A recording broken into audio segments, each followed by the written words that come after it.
Hello kids, if you like my video, please subscribe my YouTube channel, like it and share to your friends. Hello बच्चों, आज की हमारी पाठ है कक्षा 5 का पार्ट 9। एक माँ की बेबसी। हियर बेबसी मीन्स हेल्पलेस। माँ मदर, एक माँ की बेबसी। इस कविता को पढ़ते समय आंखों के सामने कई चित्र बनते हैं। बचपन का चित्र, बचपन के खास समय, खेल और साथियों का चित्र, उन साथियों में एक खास साथी रतन का और एक माँ का चित्र। इसे पढ़ो और महसूस करो। इस कविता को पढ़ते समय आंखों के सामने कई चित्र बनते हैं। While reading this poem, many pictures come to mind.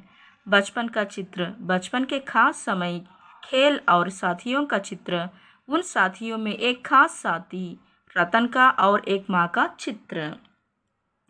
Images of childhood, special moments, games, and friends from that time, a special friend named Ratan, and a mother's image. इसे पढ़ो और महसूस करो। Read it and feel it. ఈ poem చదివేటప్పుడు మన కళ్ళ ముందు ఎన్నో బొమ్మలు కదులుతున్నట్లుగా అనిపిస్తూ ఉంటుంది అని చెప్పి పోయట్ చెప్తున్నారు. ఇంకా ఏం చెప్తున్నారు, ఆయన చైల్డ్హుడ్ మెమరీస్, ఆయన ఆడేటటువంటి గేమ్స్, ఫ్రెండ్స్ ఇమేజెస్. స్పెషల్గా ఇక్కడ ఈ లెసన్లో రతన్ అనేటటువంటి ఒక బాబు ఉన్నాడు. ఆ బాబు వాళ్ళ మదర్ ఎక్కువగా గుర్తుంచేవాళ్ళంట. వాళ్ళ మదర్ ఫీలింగ్స్ అంటే ఆ బాబు కొంచెం హ్యాండిక్యాప్డ్ అనమాట. అటువంటి బాబు గురించి ఆమె ఎంత కేర్ తీసుకుంటుందో చెప్తూ వాళ్ళ మదర్ ఇంకా ఏదో హెల్ప్ చేయాలి నా బిడ్డకి అనేటటువంటి ఆలోచనతో ఉంటుంది. కానీ తను చేయాల్సిన దానికంటే ఇంకా ఎక్కువే చేస్తుంది. బట్ ఇంకా కూడా అమ్మకి తన బిడ్డకి ఏదో హెల్ప్ చేయాలి అనే ఫీలింగ్ ఉంటుంది కదా. అవునా కదా, మన అమ్మ వాళ్ళు మనకి ఎన్నో చేస్తూ ఉంటారు. వాళ్ళు మనకి కావాల్సిన బొమ్మలు ఇప్పిస్తూ ఉంటారు, తినిపిస్తూ ఉంటారు, ఇంకా గేమ్స్కి తీసుకువెళ్తూ ఉంటారు, ఇంకా ఎప్పుడూ మనల్ని ప్రొటెక్ట్ చేస్తూ ఉంటారు. అవునా? అలాగే ఈ లెసన్లో కూడా రతన్ అనే బాబుని వాళ్ళ మదర్ హెల్ప్ చేస్తూ ఉంటారనమాట. సో వాళ్ళిద్దరి గురించి పోయెట్ ఫీల్ అవుతూ చెప్తూ ఉన్నారు. कविता धीरे धीरे पढ़ने की चीज़ है। उसे मन में उतरने में काफ़ी समय लगता है। कभी कभी तो बरसों बाद हम बचपन की पढ़ी कविता पढ़ते हैं तो लगता है पहली बार पढ़ा है इसे। कविता पढ़ने के बाद मन के किसी कोने में घर बना लेती है। किसी मौके पर वह उभर आती है। कविता धीरे धीरे पढ़ने की चीज़ है। A poem is something to be read slowly. उसे मन में उतरने में काफ़ी समय लगता है। It takes time for it to sink into the heart. कभी कभी तो बरसों बाद हम बचपन की पढ़ी कविता पढ़ते हैं तो लगता है पहली बार पढ़ा है इसे। Sometimes, even after many years, when we read a childhood poem, it feels like we are reading it for the first time. कविता पढ़ने के बाद मन के किसी कोने में घर बना लेती है. After reading the poem makes a home in some corner of the mind and resurfaces at some moment. किसी मौके पर वह उभर आती है. A new moment, that story will be remain. కవిత ధీరే ధీరే పढ़ने की चीज़ है. ఏం చెప్తున్నారు పోయెట్? పోయం అనేటువంటిది స్లోగా చదవాలి. అలా చదువుతూ ఉన్నప్పుడు ఏమవుతుందంట, అది పోయంని మనం ఫీల్ అవ్వడానికి కొంత టైం అనేటటువంటిది పడుతూ ఉంటుంది అని చెప్తున్నారు. ఇంకా కొన్నిసార్లు మనం చిన్నప్పుడు చదివినటువంటి పోయం ఏదైతే ఉందో, రైమ్స్ లాంటివి మనం చదువుకొని ఉంటాం కదా, అవి ఒక్కోసారి మనకి బాగా గుర్తొస్తాయి. కానీ ఒక్కోసారి అసలు మనం చదివినట్లు కూడా గుర్తుండదు. అవునా కదా? అలాంటివి మళ్ళీ చదువుతూ ఉన్నప్పుడు ఏమవుతుంది, మళ్ళీ ఫ్రెష్గా ఈ పోయం ఏదో బాగుంది అనిపించి మళ్ళీ దాన్ని రిమైండ్ చేసుకుంటూ ఉంటాం. అవునా కదా? రైమ్స్ అనేటువంటివి ఒక ప్రత్యేకమైన స్థానాన్ని ఏర్పరచుకుంటాయి అని చెప్పి పోయెట్ చెప్తున్నారు. कविता कहानी सबके साथ यह होता है, इसीलिए हमें इससे चिंतित होने की ज़रूरत नहीं कि कविता एक बार में पूरी तरह समझ में आ रही है या नहीं। अगर उससे सिर्फ एक ही चित्र ही उभरता है तो भी कविता कामयाब है. कविता कहानी सबके साथ यह होता है. This happens with poems and stories for everyone. इसीलिए हमें इससे चिंतित होने की ज़रूरत नहीं कि कविता एक बार में पूरी तरह समझ में आ रही है या नहीं. So there is no need to worry about whether you completely understand the poem in one reading or not. अगर उससे सिर्फ एक चित्र ही उभरता है तो भी कविता कामयाब है. Even if just one image come to mind, the poem is successful. So ఈ పారాగ్రాఫ్లో పోయిట్ ఏం చెప్తున్నారంటే, మనకి పోయం ఎప్పుడో చిన్నప్పుడు చదివినా కానీ ఒక్కోసారి అది గుర్తుండదు, మళ్ళీ అది చదివినప్పుడు మళ్ళీ అది బాగుంది కదా అని చెప్పేసి మళ్ళీ అది దాన్ని గుర్తు తెచ్చుకుంటూ ఉంటాము అని చెప్పారు. అలాగే పోయం కానివ్వండి, స్టోరీ కానివ్వండి, ఎట్ ఏ టైం మనకి గుర్తుండిపోవాలి అనేటటువంటిది విషయమేమి కాదు. ఒక్కోసారి అలా అందరూ గుర్తుపెట్టుకోలేరు, కొంతమంది మాత్రమే గుర్తుపెట్టుకోగలరు. ఏదైనా సరే ఒకసారి చదివితే పూర్తిగా అర్థమవుతుందా లేదా అని మనం ఆలోచించాల్సిన అవసరం లేదు. ఒక బొమ్మను చూడగానే, ఒక పిక్చర్ చూడగానే, ఓ ఆ బాబున్నాడు, ఓ వాళ్ళు కదా, గుర్తొచ్చారు అని చెప్పేసి అప్పుడు ఫ్రెండ్స్ని మనం రిమైండ్ చేసుకుంటామా లేదా? సో అలా రిమైండ్ చేసుకున్నప్పుడు చాలా హ్యాపీగా అనిపిస్తుంది, చైల్డ్హుడ్ మెమరీస్. అందుకని చెప్పేసి పోయిట్ చెప్తున్నారనమాట. అలా ఇమేజ్ గుర్తొచ్చినా కానీ మనకి వెంటనే ఆ స్టోరీ అంతా గుర్తొస్తుంది అని చెప్పి పోయిట్ చెప్తున్నారు. न जाने किस अदृश्य पड़ोस से निकल कर आता था वह खेलने हमारे साथ. न जाने किस अदृश्य पड़ोस से निकल कर आता था वह खेलने हमारे साथ. रतन जो बोल नहीं सकता था खेलता था हमारे साथ एक टूटे खिलौने की तरह. देखने में हम बच्चों की तरह था वह भी एक बच्चा.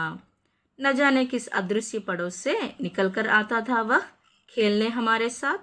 Here अदृश्य means invisible, पड़ोस neighbor. न जाने किस अदृश्य पड़ोस से निकल कर आता था वह खेलने हमारे साथ. We don't know from which invisible neighborhood he used to come. He came to play with us. रतन जो बोल नहीं सकता था खेलता था हमारे साथ एक टूटे खिलौने की तरह. रतन who couldn't speak played with us like a broken toy. देखने में हम बच्चों की ही तरह था वह भी एक बच्चा. He looked like a child just like us, but for us children he was a wonder. He was a wonder because he was different from us. था वह भी एक बच्चा. He was different from us. చూడడానికి తెలీదు ఎటువైపు నుంచి వస్తాడో, మాతో ఆడుకోవడానికి వస్తాడు. అతని పేరు ఏంటంట? రతన్. అతను మాట్లాడలేడు కానీ వీళ్ళతో ఆడుకోవడానికి వస్తాడు. చూడటానికి ఒక బ్రోకెన్ టాయ్ లాగా ఉంటాడు. చూడటానికి తను కూడా వాళ్ళలాగే చిన్న బాబు ఆడుకోవడానికి వచ్చేటటువంటి వాడు అనమాట. అతను కూడా ఎలా వాళ్ళతో బాగా హ్యాపీగా స్పెండ్ చేసేటటువంటి వాడు, కానీ అతనికి మాటలు రావు అని చెప్పి పోయెట్ చెప్తున్నారు. थोड़ा घबराते भी थे हम उससे क्योंकि समझ नहीं पाते थे उसकी घबराहटों को. थोड़ा घबराते भी थे हम उससे. We were a little scared of him क्योंकि समझ नहीं पाते थे उसकी घबराहटों को. Because we couldn't understand his fears. ना इशारों में कही उसकी बातों को. Nor his gestures, nor see what he wanted to say. ना उसके भयभीत आँखों में हर समय दिखती उसके अंदर की छटपटाहटों को. Nor in his fearful eyes, but all the time we see the restless inside.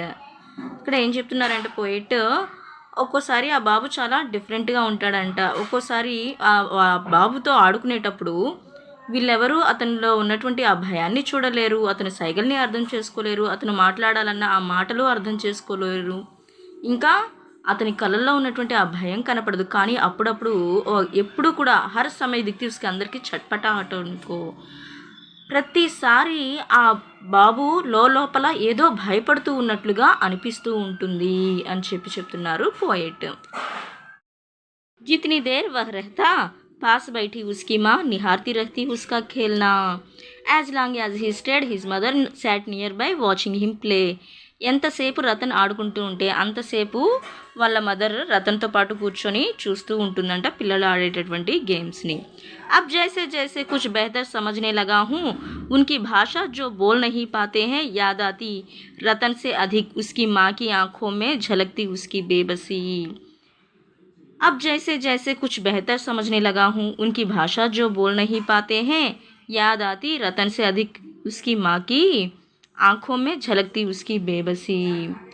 Now as I begin to understand better the language of those who cannot speak, I remember more than Ratan the helpless that shone in his mother's eyes.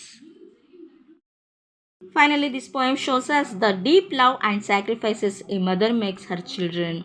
The story talks about the pain a mother feels when she cannot give her child what they need.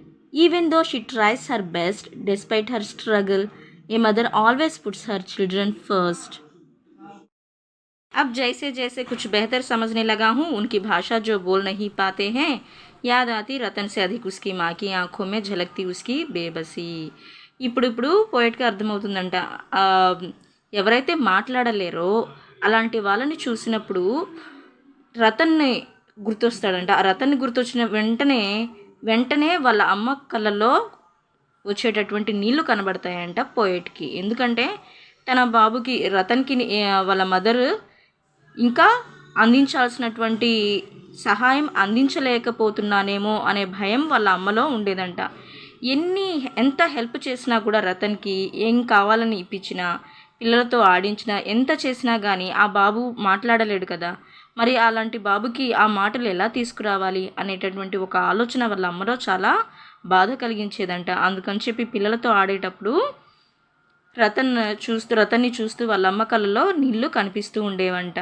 అందుకని చెప్పి poet చెప్తున్నారు ఇలాంటి వాళ్ళని చూసినప్పుడు నాకు చాలా బాధేస్తుంది నాకు ఇప్పుడు రతన్ గుర్తొస్తున్నాడు చిన్నప్పటి నా చైల్డ్హుడ్ మెమరీస్ అన్నీ నాకు ఇప్పుడు గుర్తొస్తున్నాయి అని చెప్తూ ఈ పోయం రాశారు this poem was written by Kunwar Narayan